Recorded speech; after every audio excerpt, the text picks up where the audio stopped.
میرے نبی نے فرمایا کہ جب لوگ جنت میں جا رہے ہوں گے، اویس بھی جا رہا ہوگا، دروازے کے قریب اللہ فرمائیں گے باقی سب کو جانے دو، اویس کو روک لو۔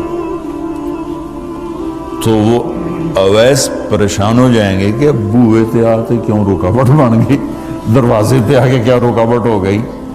تو وہ کہیں گے یا اللہ آپ نے مجھے کیوں روکا ہے؟ تو اللہ تعالیٰ فرمائیں گے پیچھے دیکھو۔ پیچھے دیکھیں گے تو جہنم کے لوگ کھڑے ہوں گے، مجرم۔ کہیں گے اویس تو نے مجھے خوش کیا ماں کی خدمت کر۔ کیا کہا؟ ماں کی خدمت کر کے۔ جو بیچاری مائیں ذلیل ہو رہی ہیں، یہاں زیادہ ہوتی ہیں، پاکستان میں کم ہوتی، پر ہوتی وہاں بھی ہیں۔ اسی سفر میں کتنی ماؤں کے اتنے پرچے آئے کہ میرا بیٹا شراب پیتا اور پھر مجھے گالیاں نکالتا۔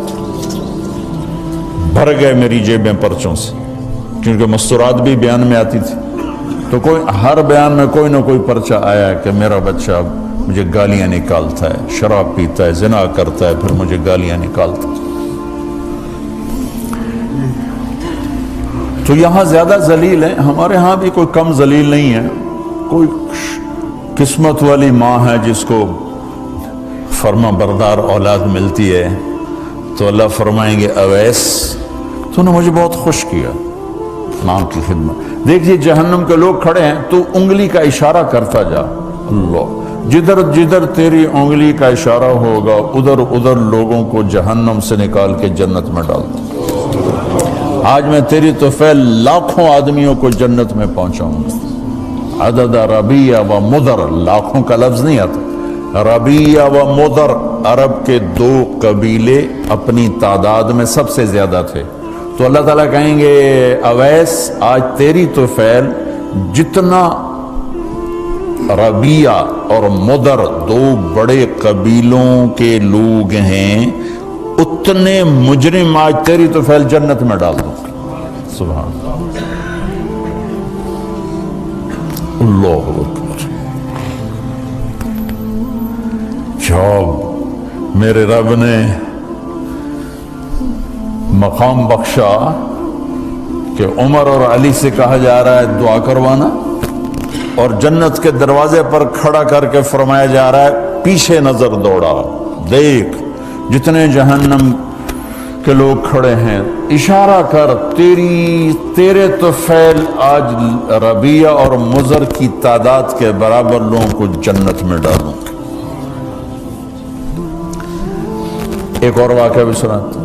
آپ نے فرمایا میں آج رات جنت میں گیا۔ ایک تو معراج ہے جو جاگتے ہوئے، خواب میں تو بہت دفعہ ہوا، آج رات میں جنت میں گیا۔ میں نے آواز سنی قرآن کی تلاوت۔ میں نے پوچھا یہ کون تلاوت کر رہا ہے؟ ان کا جی یہ حارثہ بن نعمان ہے۔ تو آپ نے کہا حارثہ بن نعمان؟ وہ تو مدینے بیٹھا ہے۔ دیکھو آپ کو سنانے کے لیے مائک لگا ہوا ہے اوپر، تھوڑے سے لوگ آپ، اور حارثہ کی آواز جنت میں جا رہی ہے اور وہ مدینے بیٹھے ہوئے ہیں، 7 آسمان پار کر کے آواز جا رہی ہے۔ وہ کیسے پوری جنت میں اس کی آواز کیوں آ رہی ہے؟ کہ یا رسول اللہ انہوں نے ماں کی ایسی خدمت کی ہے کہ اللہ تعالیٰ نے خوش ہو کر کہا ہے حارثہ جب قرآن پڑھے ساری جنت کو سناؤ، ساری جنت کو سناؤ۔ اچھا کیسی خدمت کرتے تھے؟ ماں کی کیسی خدمت کرتے تھے؟ ان کے کپڑے بیوی سے نہیں دھلاتے تھے، خود دھوتے تھے۔ ہم لوگ اپنی بیویوں پہ ڈنڈا چڑھا کے کھڑے ہوتے، میری ماں نے کپڑے دو، میری ماں نے روٹی پکا، میری ماں نے چائے بنا کے دے۔ آپ کی بیوی کے ذمے آپ کی ماں کی خدمت نہیں ہے، میرے ذمے میری ماں کی خدمت ہے۔ میری بیوی کے ذمے میرے باپ کی خدمت نہیں ہے، میری ماں کی خدمت نہیں ہے، میری بہن بھائیوں کی خدمت نہیں ہے، لیکن یہ بر صغیر کے معاشرے کا ظلم ہے کہ آنے والی بچی ٹکڑے ٹکڑے ہو جاتی، پس کے رہ جاتی،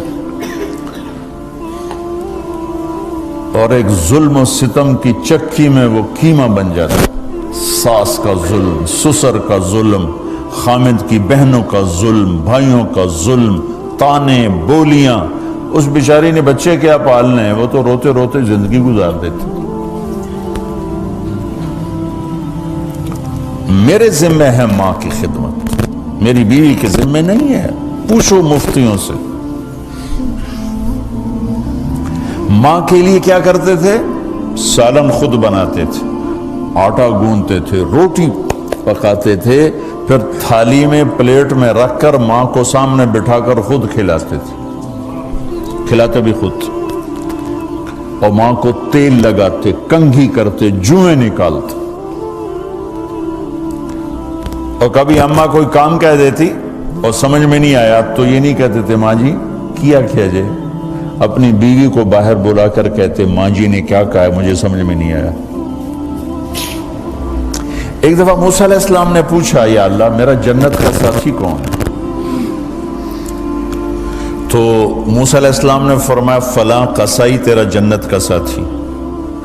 تو موسیٰ علیہ السلام تھوڑا سوچ میں پڑ گئے کہ قصائی تے موسیٰ دا جوڑ کی میں بہ گئے، فلاں مجاہد، فلاں عالم، فلاں ولی اللہ، وہ تیرا جنت کا ساتھی، قصائی تیرا ساتھی۔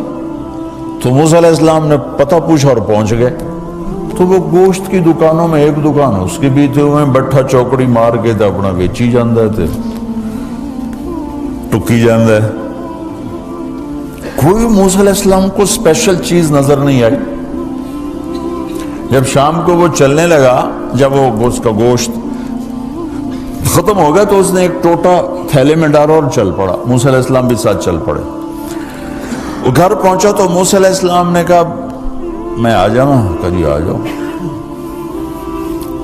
اس نے وہاں جا کے کیا کیا، بوٹیاں بنا کے ہانڈی چڑھا تھی، پھر آٹا نکال کے گوندھا، اس کو نرم ہونے رکھ دیا، سالن تیار کیا، پھر روٹی تیار کی، ٹرے میں رکھا۔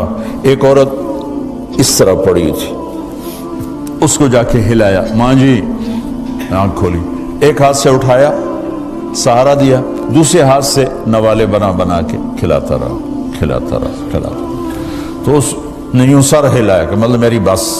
تو اس کا منہ صاف کیا اور اس کو سہارا دے کے لٹانے لگا تو کچھ بڑبڑائی۔ موسیٰ علیہ السلام ذرا فاصلے پر تھے، سن نہیں سکے کیا کہا۔ موسیٰ علیہ السلام نے فرمایا میرے بھائی یہ کون ہے؟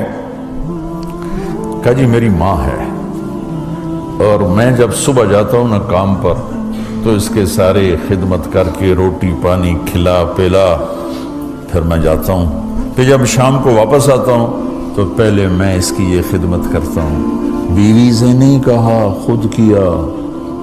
ہم اپنی بیویوں کو کتنا ذلیل کرتے ہیں، اور 99% جو ساس ہے وہ نیگیٹو ہے اور ظالم ہے۔ 99% ساس نیگیٹو ہے اور ظالم ہے، اور ہمارے بچوں کو ہوش نہیں کہ میری ماں ہے، میری ماں ہے۔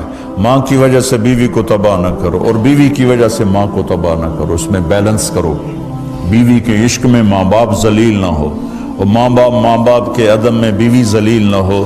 یہ دونوں نوحے میں سن رہا ہوں، اس لیے بول رہا ہوں، دکھ سے بول رہا ہوں۔ کہا جی میں شام کو پھر اس کی خدمت کرتا ہوں، اب بچوں کو بعد میں دیکھتا ہوں۔ کہا اچھا یہ بتا یہ کیا کہہ رہی تھی؟ لٹا رہے تھے۔ کہنے لگا جی بس ماں جو ہوئی جب بھی خدمت کرتا ہوں تو کہتی اللہ تجھے جنت میں موسیٰ کا ساتھی بنا۔ میں تو جی کمی کسائی تے موسیٰ کلیم، میرا دا کی جوڑ ہے۔ میں کہا پترا تیرا جوڑ بنا چھڑے تیری ماں۔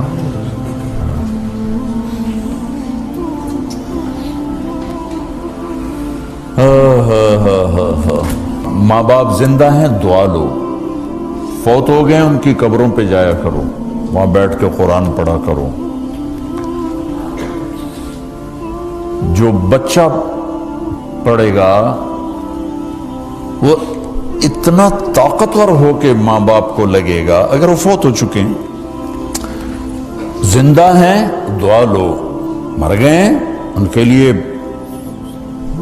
ان کی قبر پہ نہیں جا سکتے ہو، یہاں کی زندگی بہت تیز ہے، کبھی تو جایا کرو، کسی ویکنڈ پہ چلے جایا کرو، کسی اتوار پہ چلے جایا کرو، کسی ہفتے کو چلے جایا کرو، مہینے بعد 2 مہینے بعد، سال میں 1 دفعہ سے، کہ یہ ان کا حق ہے۔ ان کا حق ہے. اور ابن القیم رحمۃ اللہ علیہ نے ایک واقعہ لکھا ہے کہ عبداللہ بن مطرف رحمۃ اللہ علیہ نے خواب دیکھا کہ قبریں پھٹیں اور لوگ نکلے اور کوئی چیز ایسے اٹھا رہے ہیں، ایسے اٹھا رہے ہیں، ایسے اٹھا رہے ہیں. ایک آدمی نکلا اور جا کر ایک درخت سے ٹیک لگا کے بیٹھ گیا. یہ اس کے پاس جا کر کہتے ہیں بھئی آپ کون لوگ ہو؟ وہ کہتے ہیں ہم ایمان والے ہیں. کہ یہ کیا ہو رہا ہے؟ کہ جو رشتہ دار ثواب بھیجتے ہیں یہ وہ اکٹھا کر رہے ہیں. کہ تم کیوں نہیں اکٹھا کر رہے ہو؟ کہ میرا بیٹا حافظ قرآن ہے، ایک قرآن روزانہ ختم کر کے مجھے بھیج دیتا ہے تو میں نے پرچون دی لوڑ نہیں رہ جاندی، میرا تھوک دا کام. کہ تیرا بیٹا کیا کرتا ہے؟ کہ اس کی مٹھائی کی دکان ہے بازار میں. آنکھ کھل گئی، صبح ہوئی تو پہنچ گئے، بازار کھلا، دیکھا تو ایک نوجوان بیٹھا ہوا اور مٹھائی بیچ رہا اور ہونٹ ہل رہے ہیں. پہلے اس کو نہ چیک کرتے رہے، پھر اس کے پاس آئے، بیٹا تیرا نام کیا ہے؟ وہی نام تھا جو خواب میں سنا. یہ کیا پڑھ رہے ہو؟ کہ جو قرآن پڑھ رہا ہوں. کتنا پڑھتے ہو؟ ایک ختم روزانہ پڑھتے. کیا کرتے ہو؟ کہ والد کو ایصال ثواب کرتا. کیا اتنی مشقت کیوں اٹھاتے ہو؟